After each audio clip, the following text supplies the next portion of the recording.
It was just another Friday. Or so I thought. My name is Leo. I was in 11th grade when it happened. It was a Friday afternoon, the last class before the weekend. The sun was shining and the mood was relaxed. I was in history class, sitting in the second row. My best friend Ryan sat next to me, tapping his pencil on the desk.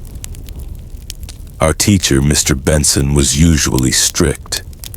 But on Fridays he was different. He would let us play trivia games or tell jokes if we finished our work early. That day we had just completed a short quiz. There were still 20 minutes left in class. "All right," Mr. Benson said, smiling. "Let's play a fun quiz on capital cities." Everyone cheered softly. The classroom felt happy and light. Ryan and I were ready to show off our geography knowledge. The first question popped up on the projector. "What is the capital of Canada?" I whispered, "Ottawa." Ryan smiled. "Got it."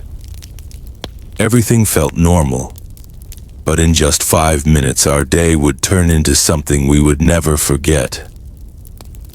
Right after Ryan answered a question, he got Brazil right. I heard a sudden buzz from the loudspeaker. The school's vice principal, Mr. Hernandez, spoke. His voice was shaky. "This is not a drill," he said quickly. "All teachers initiate lockdown. I repeat, this is not a drill. Lockdown now." The classroom went silent. My heart started beating fast. I looked at Mr. Benson. He froze for a moment, then quickly stood up. "Everyone to the corner, no talking," he said. His voice was calm, but I could see the fear in his eyes. He turned off the lights and pulled down the blinds. We all moved to the far corner of the room, away from the door and windows. There were 23 students in our class. No one spoke, no one moved. You could hear only breathing, and then nothing. The silence was loud. After about 2 minutes, something strange happened. The small lights on the classroom's wall panel went out. Usually they glowed green. Now they were dark. The school had cut the power. I looked at Ryan. He raised his eyebrows like he was asking, "Is this for real?" Mr. Benson leaned against the door, trying to listen. He kept one hand on the door handle. I could tell he was scared too, even though he didn't show it. I started to get chills. I had been in practice drills before, but this felt different. Too quiet, too real. Then it happened. A loud scream came from the hallway. Not just any scream, a deep, angry voice. "Where are you? I know you're in there." It didn't sound like a student or a teacher. It sounded like a grown man yelling from the top of his lungs. Everyone tensed up. A girl near me covered her mouth and started crying silently. Thud, thud, thud. We heard pounding on lockers. It was getting closer. "I will burn this place down," the voice shouted. A boy whispered, "Is that a parent?" No one answered. Then the footsteps stopped, right outside our classroom. I could feel my chest shaking. The man started banging on our door. "Open up, I know you're in there," he shouted. A girl in the back cried out, "No, please." Mr. Benson raised a finger to his lips and whispered, "Quiet." The door kept shaking with every hit. Boom, boom, boom. We could see the shadow of someone outside the door. The girl next to me was shaking so hard her backpack was rattling. And then, silence. Just like that, the pounding stopped. We waited, no one moved. Minutes passed, but it felt like hours. Finally, we heard footsteps again, going away. The man was shouting something, but it was unclear. Then, nothing. Dead silence. I don't know how long we stayed like that, maybe 10 minutes, maybe 20. Time didn't feel real anymore. Then we heard the intercom again. "This is Mr. Hernandez. Please listen carefully." A man entered our building through the back gate. He attacked the receptionist at the front desk and then disappeared into the halls. We are unsure if he is armed.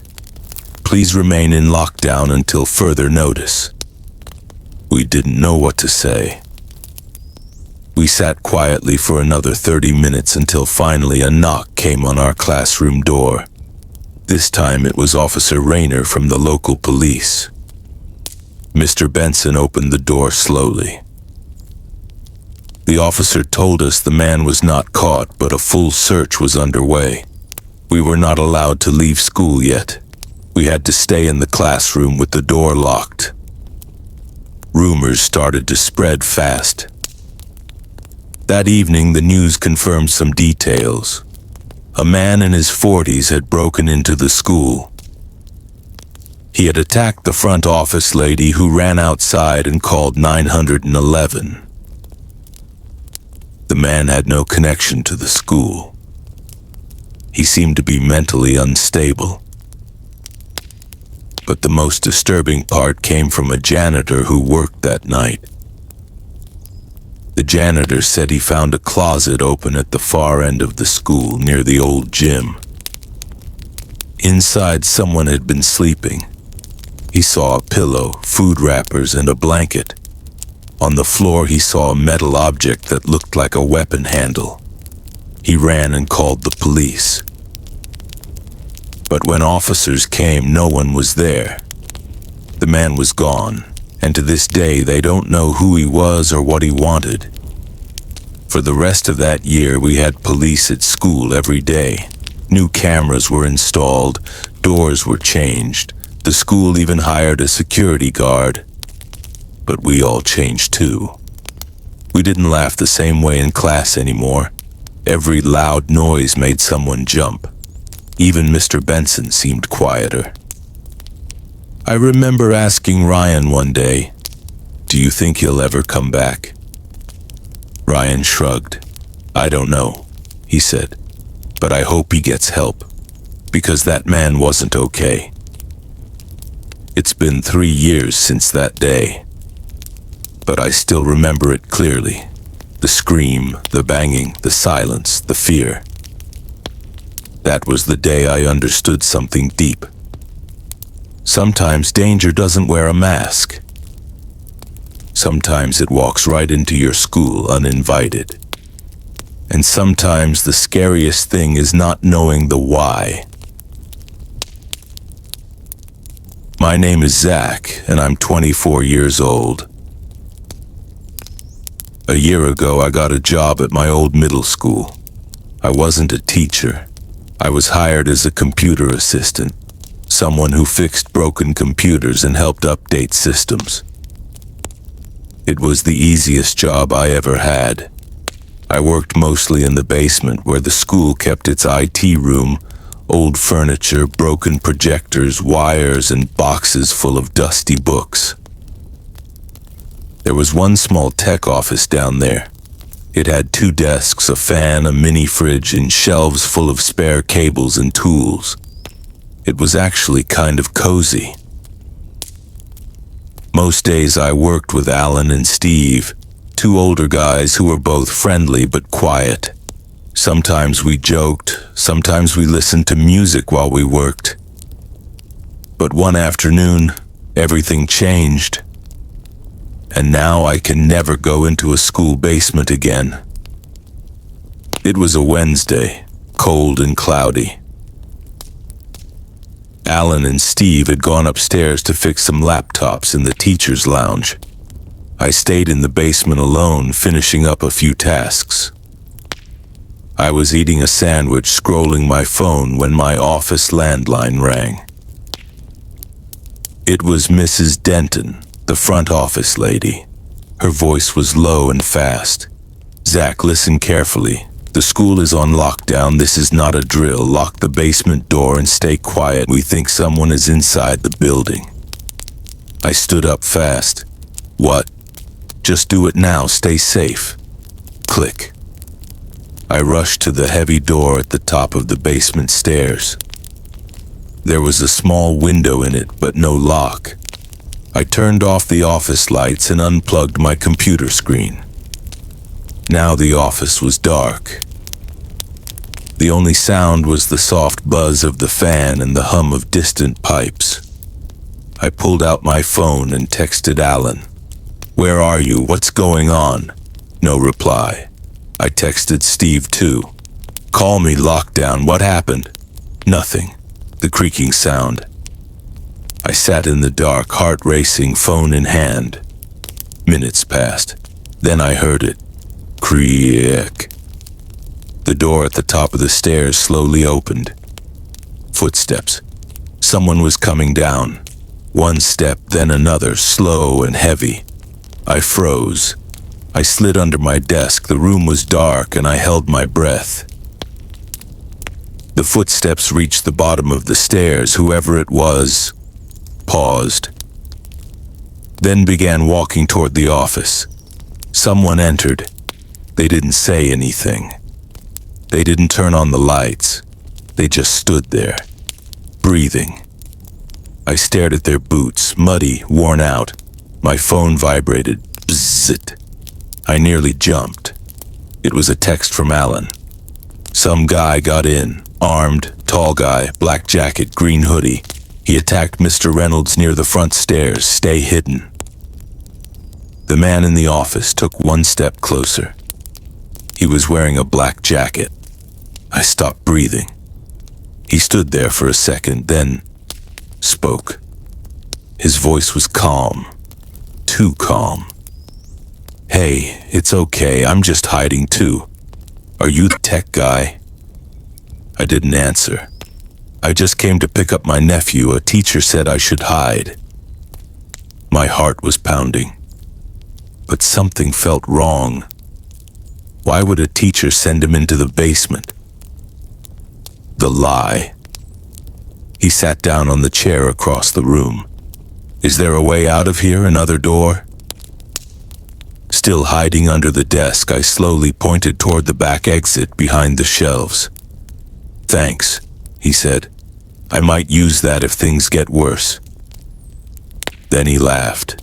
A soft, strange laugh. I couldn't see his face, only the shape of his body in the dark. Then I did the stupidest thing. I asked, "What's your nephew's name?" He paused. "Jason," he said finally. "He's in 8th grade." This school didn't even have 8th grade. It ended at 7th. I stayed silent. My phone vibrated again. Another message, this one from Steve. "Do not leave the basement. The guy has a knife, possibly still inside, wearing black and green." I looked up. The man was now standing, looking around. He started walking toward the back, toward the exit. But something stopped him. He turned back toward me. "You got a bathroom down here?" I shook my head. He walked closer. "You sure?" I stood up slowly. "There's nothing down here, just old wires." He stared at me. "You're shaking. Why are you so nervous?" I didn't answer. He stepped closer. I backed away. Then he lunged. I turned and ran through the back path between the shelves. I heard him shout behind me, "Hey, come back here!" I pushed through old chairs and boxes, nearly tripping. Then crack. I heard glass shatter. I think he threw something. I reached the back exit and burst out into the hallway just as a police officer ran past. They tackled the man at the doorway. I fell to the floor, shaking. But I was alive. The man wasn't a parent. His name was Darren Quill. He used to attend the school 20 years ago. He had been arrested for stalking in the past. Police said he was seen walking near schools for weeks. He had no weapon, but in his bag they found rope, zip ties, and a large box cutter. He had told someone earlier that day he was going to make people remember him. No one knows how he got in. But here's the part that haunts me. That night when the school staff checked the basement with flashlights, they found something. The supply room behind my office had been broken into. Inside, written in black marker on the wall, were the words, "I've been here before, you just didn't see me." And below that, "Next time, I won't wait." I quit the job 2 weeks later. I couldn't go back to that office. I couldn't sit in the dark and feel safe again.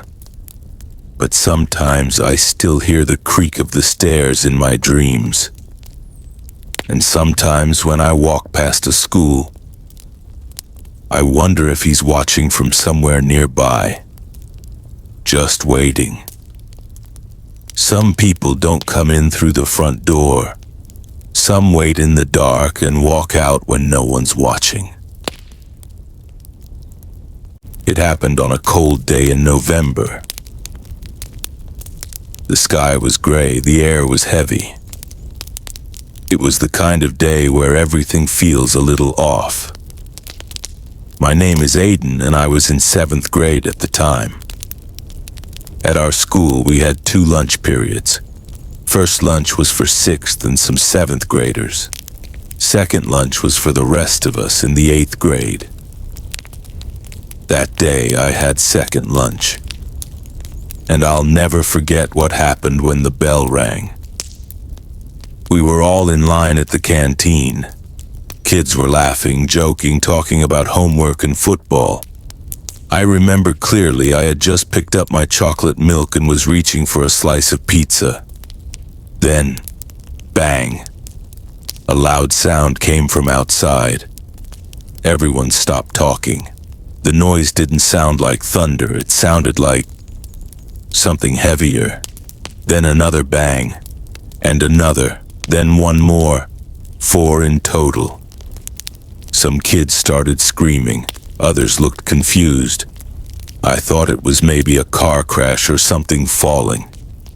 But then I saw something that made my heart sink. The security guard sprinted through the doors. His face was pale. He started yelling, "Everyone inside the gym now, drop your food, go." Kids started running. Pizza hit the floor, drinks spilled, trays clattered. Me and my friend Jake dropped everything and ran into the gym with the others. The gym was huge, with windows high up and a glass wall that faced the football field. But as soon as we got in, teachers pulled the black curtains across all the glass. We couldn't see outside anymore. Doors were locked. Staff stood at every exit. You could feel the fear. Even the teachers looked scared. We sat on the gym floor whispering. There were over 100 kids packed together. Jake turned to me and whispered, "Something's wrong. I saw someone behind the trees." "What do you mean?" "Right before the bangs, there was a man just standing, watching the field." I didn't believe him. I told him maybe it was a parent. But he shook his head. No, he wasn't normal. A few minutes later, Mr. Collins, one of the staff members, came walking by. Jake, being curious, asked him, "Sir, what's happening?" Mr. Collins looked tired. He bent down and whispered something that still makes my stomach twist. "There's a man standing behind the football field. He says if anyone comes near his house, he'll hurt them. Police are trying to talk to him." Then he stood up and walked away. I looked at Jake. He looked at me. We didn't speak for a moment. Then Jake whispered, "Told you." We stayed in that gym for over an hour. That might not sound like much, but in that moment it felt like forever. We didn't know if the man had a gun. We didn't know if he had entered the school. Some kids said he had a knife. Others said he had a dog with him. No one really knew. That's when we learned something even darker. A girl named Nora was crying in the corner. One of the teachers asked her what was wrong. She said, "He lives next to me."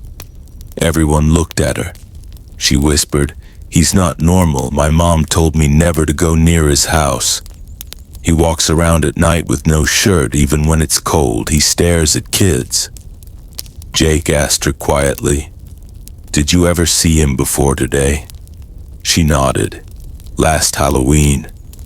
He had a message on his window. It was written in red paint. It said, 'Get away from my house or you'll never leave.'" Some kids laughed nervously, but she didn't smile. "He was cutting his own arm," she said. "I saw him through the window." We were silent after that. Later, one by one, we were taken back to class, but the school day was over. No one learned anything that day. We were too shaken. That night, we heard what happened. The man behind the field was a mentally unstable person. He had been living in a small house just outside the school fence. His family had abandoned the house years ago, but he had never left. That day, the city came to evict him, to finally move him out, but he refused. He locked himself inside, shouting out the windows, "I won't go, I'll take down anyone who tries." The 4 loud bangs, and those weren't gunshots. They were him slamming metal sheets against the fence. The police found tools and a backpack full of knives. He wasn't bluffing. The next week, the school installed fencing around the football field.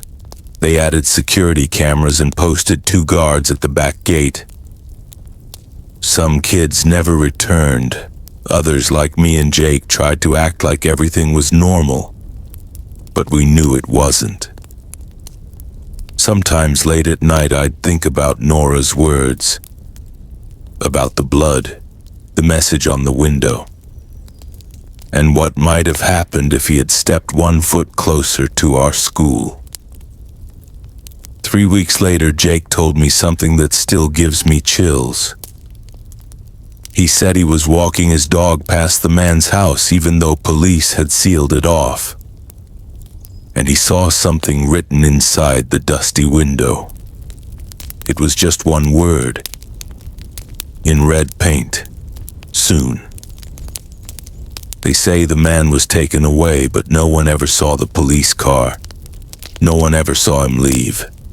Some say he's gone. Others say he's just waiting. Subscribe for more horror stories based on true events.